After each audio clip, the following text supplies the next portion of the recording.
Hello, and welcome to this bonus edition of Don't Miss This. I'm your host, Jennifer Garrity.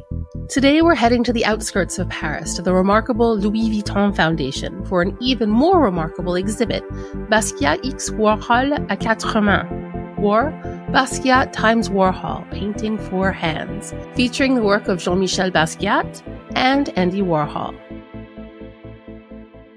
Over a period of less than 2 years, Andy Warhol and Jean-Michel Basquiat collaborated on 160 paintings, and this exhibit spans 4 floors, featuring the largest collection of these pieces ever shown in one place. 3 of the 4 floors have free guided tours in French, lasting around half an hour apiece. I took all 3.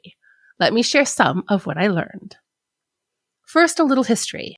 When Basquiat met Warhol in October of 1982, he was only 21. Of Puerto Rican and Haitian descent, Basquiat grew up in Park Slope in Brooklyn, attended a private art school, spoke 3 languages, and had already begun establishing himself as a new important voice in the art world, with several exhibits in New York, LA, and in Europe. He had deeply admired Warhol's work throughout his life.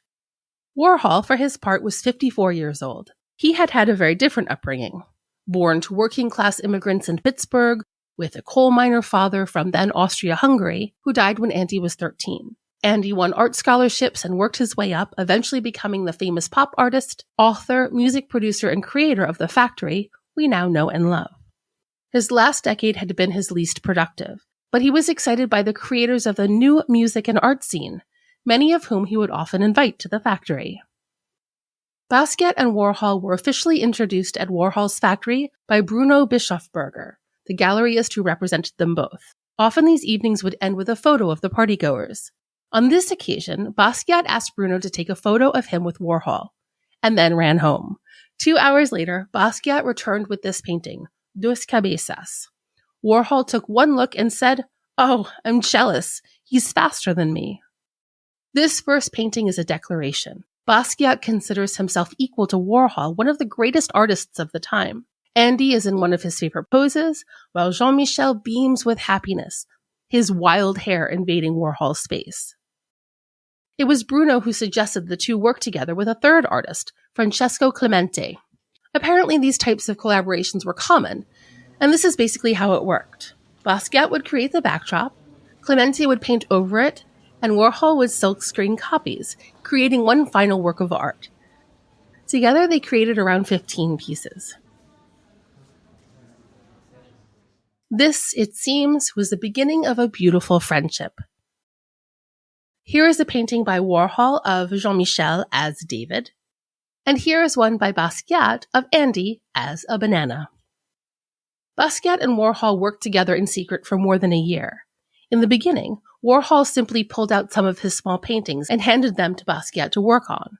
Basquiat then added motifs like dollar signs, snakes, and "Don't tread on me." Much of the beauty of their collaboration comes from their differences. Basquiat was an unabashed critic of capitalism, while Warhol perfectly embodied the portrait of the artist as a businessman. Thanks to laser technology, we're able to see the different layers behind each painting, to see who created what, when. Warhol would often become fixated on a logo, like Zenith or GE, for example, and layer that with repeated symbols, like the baseball gloves and sneakers you see here. Basquiat also used repeated symbols and gestures, some of which we can speculate about. The half or the 50, which may indicate that he and Warhol were equal contributors to the piece. While Warhol paints dentures, Basquiat paints big, toothy mouths, perhaps referencing mortality. These mouths also likely reference the ability to speak freely. And in yet a third reference, we are reminded that during the time of slavery and colonization, slave owners would check the enslaved people's teeth at auctions to check their vitality.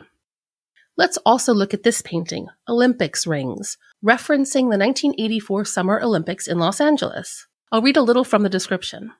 Quote, "In Olympics Rings, Basquiat fills in some of the rings and paints a black face over the emblem of the Olympic Games, added by Warhol. The Olympic Games have been witness to several decisive moments for the visibility of the African American community, and the foregrounding of the segregation to which it had been subjected. Basquiat takes up this dissent, transforming the Olympic emblem into a chain." End quote.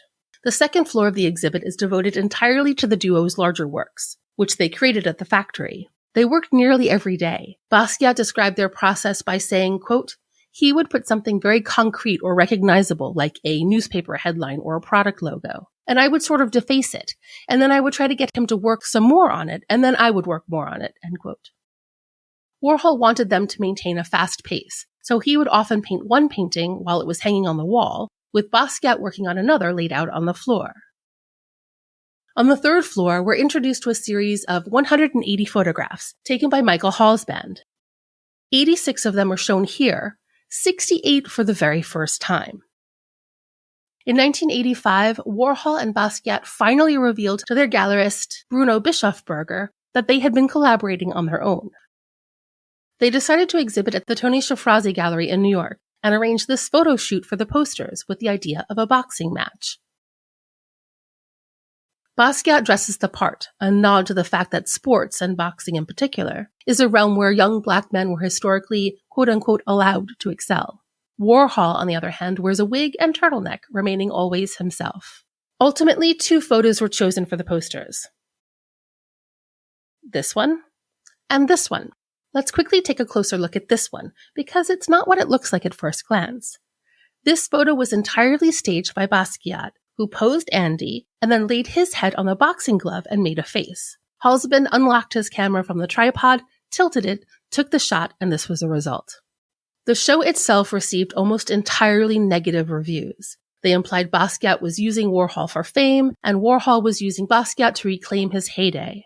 The New York Times called Basquiat Warhol's mascot and said, quote, the social comment implicit in Basquiat's previous work has now become obvious and rather silly. The collaboration looks like one of Warhol's manipulations. Basquiat, meanwhile, comes across as the all-too-willing accessory, end quote. Both men were heartbroken, but it hit Basquiat harder. Although they remained close, their relationship was never the same, and they never collaborated again, despite Warhol's wishes. On the 4th floor, we are immediately confronted by 10 punching bags, a collaboration titled The Last Supper. Each features Jesus' face and the word judge at least once. There are so many references here and so much open to interpretation, but let's dig in just a little. First, there are the punching bags themselves. Both artists' works have been beaten up in the press, and now their art is a literal punching bag. Normally, you'd be invited to punch the bag, but Jesus' face might give you pause. As for Jesus himself, is he the judge or the judged? The Catholic Church is certainly known for judging others and their ways of life. Let's remember, too, that these pieces were created in the mid-1980s at the height of the AIDS epidemic. Are those lesions on Jesus? Then how do we judge him? These were also painted at a time when Michael Stewart, an African-American painter, had been beaten nearly to death by New York City cops. After 13 days in a coma, Stewart actually did die, but the coroner cited cardiac arrest and not the bruising on his face, perhaps also referenced here, or abrasions on his wrists as reasons for his death. The all-white jury found the police officers not guilty. I'll let you guess the final reference on your own. Oftentimes, Warhol and Basquiat would begin their painting with a news headline. Here we can piece together the headline, Subway Fire, 200 Trapped, which Warhol painted. Basquiat hid the vowels as well as 60 hurt, because he believed that masking letters and crossing things out made people look closer and pay more attention. He adds fire, dead bodies, a black man in a victory pose touching what may be a fuse box with sparks coming from his hand. The fire this article refers to was the 17th serious one in 1984 to have started with the group switchbox, which is meant to regulate the amount of electricity to the engines. Each of these switchboxes had had a known history of problems like blown fuses or dead motors. Warhol finished the painting with Zenith, the logo for the American Electrical Company. In this way, the painting unfolds like a conversation. When Basquiat learned that Warhol had died on February 22, 1988, he was devastated. He then created this piece, Gravestone. It's an altar with multiple references to Warhol's work. By August 12th, he too would be dead. Basquiat x Warhol à Quatre Mains will be at the Fondation Louis Vuitton until August 28, 2023. It's one of the best exhibits I've seen in years and well worth the visit.